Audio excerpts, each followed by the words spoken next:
En la evolución del automóvil, los técnicos proyectistas han dedicado desde siempre una atención especial en diversos aspectos al continuo perfeccionamiento de la fiabilidad y la seguridad, ya sea a través del estudio de las protecciones estructurales como sobre el confort en la conducción y el ambiente interior del automóvil.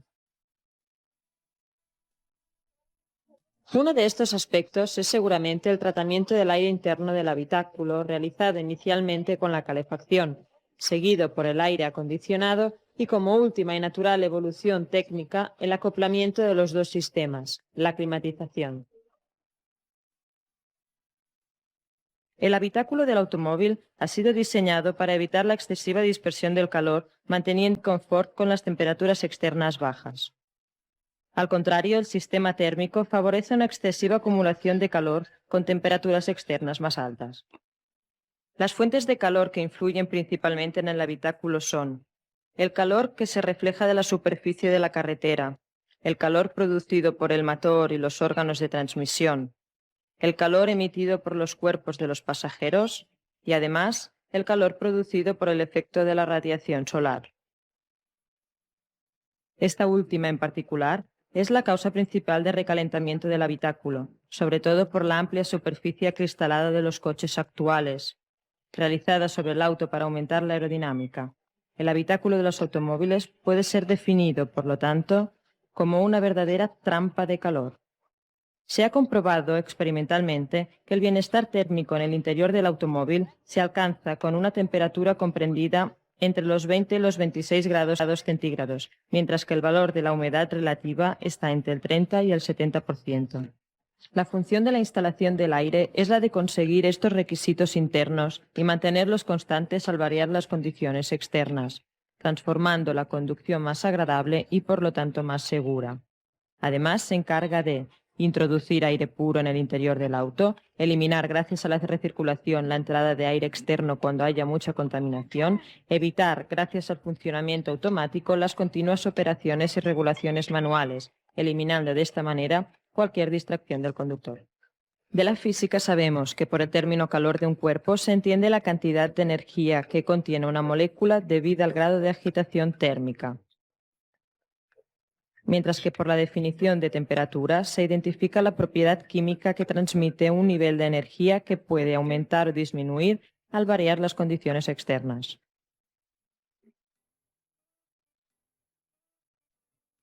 Ya que un sistema de medida debe basarse en criterios objetivos, convencionalmente para medir la temperatura en el sistema Celsius se toma como punto de referencia el punto de ebullición y congelación del agua, siendo fenómenos reproducibles con valores constantes y subdividiendo los intervalos en 100 partes. Según el sistema utilizado, tales puntos corresponderán a 0 y 100 grados en la escala de Celsius y a 32 y 212 grados Fahrenheit en el sistema Fahrenheit. El cero absoluto, en cambio, es a veces un punto de referencia teórico que identifica el nivel energético nulo, es decir, la ausencia de movimiento de las moléculas de un cuerpo. Este punto viene medido en Kelvin y equivale a menos 273 grados centígrados. El calor es una forma de energía y, como tal, además de variar la cantidad del transporte y o la transmisión. Sabemos que en la naturaleza, cada sistema que tenga energía y que internamente tenga una transferencia de energía, es decir, un desnivel, tiende a eliminar tal diferencia transfiriendo energía desde el punto más alto a aquel más bajo. Por el mismo motivo, poniendo en contacto dos cuerpos con diferente temperatura, se producirá un trasvase de calor del cuerpo caliente al frío, hasta conseguir el equilibrio térmico. Esto es lo que se define como un intercambio calorífico. Este intercambio de calor se produce a nivel molecular y la transferencia calorífica a través de fuertes choques entre las moléculas. La transmisión de calor se puede verificar solo en una dirección, del cuerpo caliente al frío, y de tres maneras: por conducción, por convección y por radiación. El fenómeno de la conducción se da entre sólidos o entre sólidos y fluidos. En este caso, el intercambio de calor se da gracias al contacto directo entre los dos cuerpos. El fenómeno de la convección es un fenómeno propio de los fluidos líquidos o gaseosos. Aquí también los cuerpos están en contacto, pero el intercambio de calor está siempre acompañado de una transferencia de energía, gracias a la propiedad de los fluidos de poderse mezclar. En el fenómeno de la radiación, la transmisión de calor se realiza sin transferencia de materia y sin contacto. Sin embargo, se transmiten radiaciones. Desde el punto de vista físico, es sin lugar a dudas el fenómeno más complejo y probablemente el más importante y el más difundido de la naturaleza. Cada sustancia puede tener una forma física diferente, de sólido o de fluido, líquido o gas. Esta forma viene definida como estado y en condiciones oportunas se podrá pasar de un estado a otro más o menos fácilmente.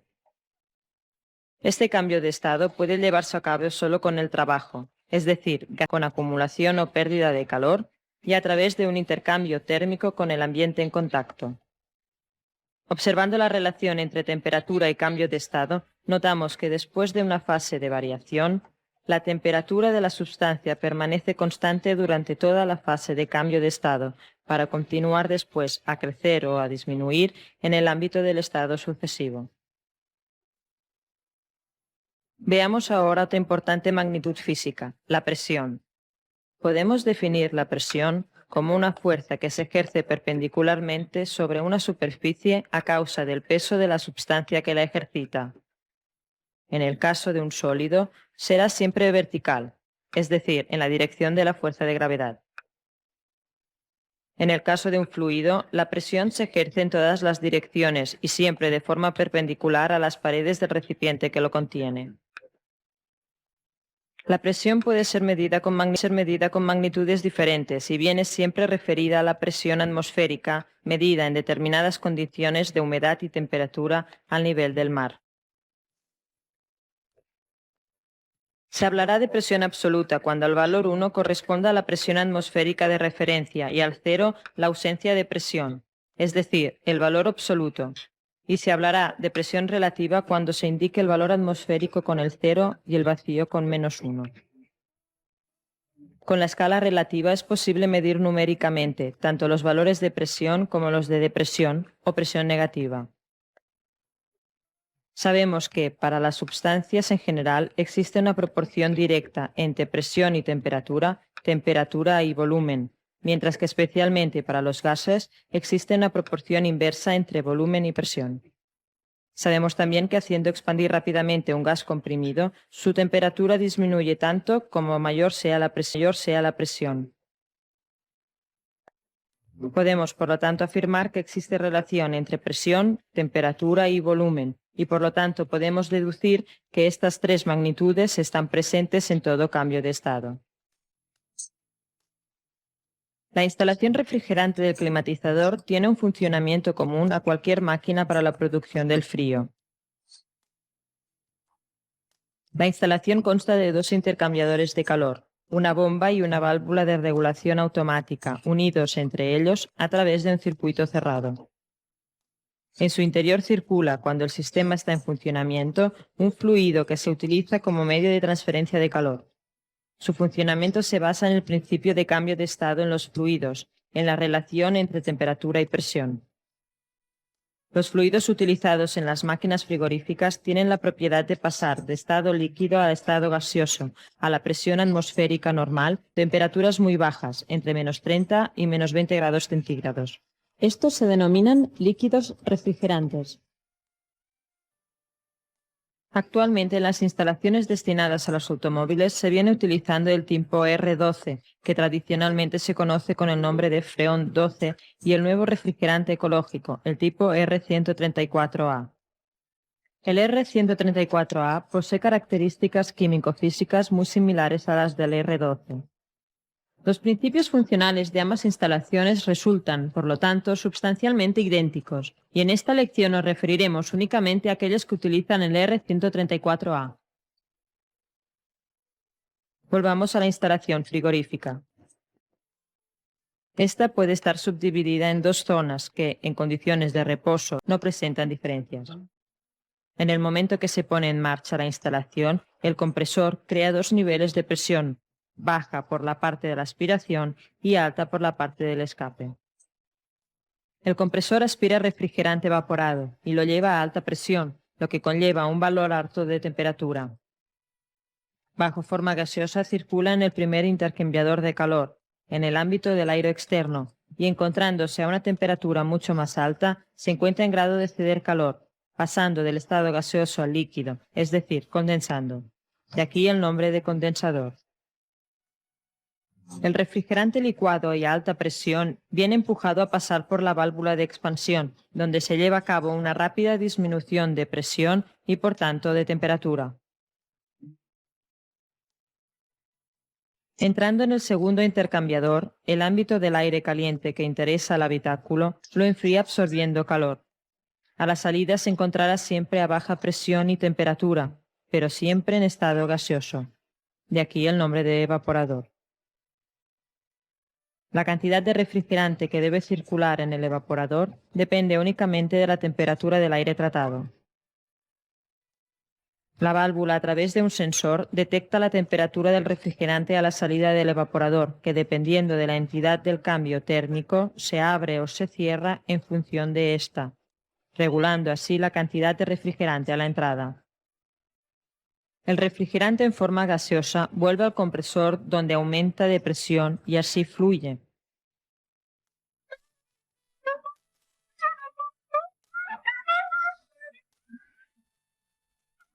El sistema en su totalidad, una vez en funcionamiento, resulta autorregulado gracias a la válvula de expansión y cumple la función de obtener el calor del interior del habitáculo a través del evaporador, llevándolo al exterior a través del condensador y utilizando el líquido refrigerante como medio de transmisión.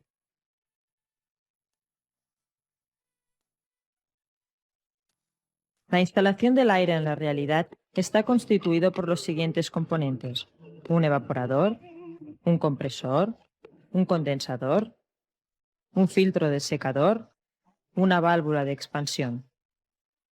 Todos ellos están conectados entre sí por tuberías de sección diferentes, según el estado físico y de la presión del refrigerante que circula.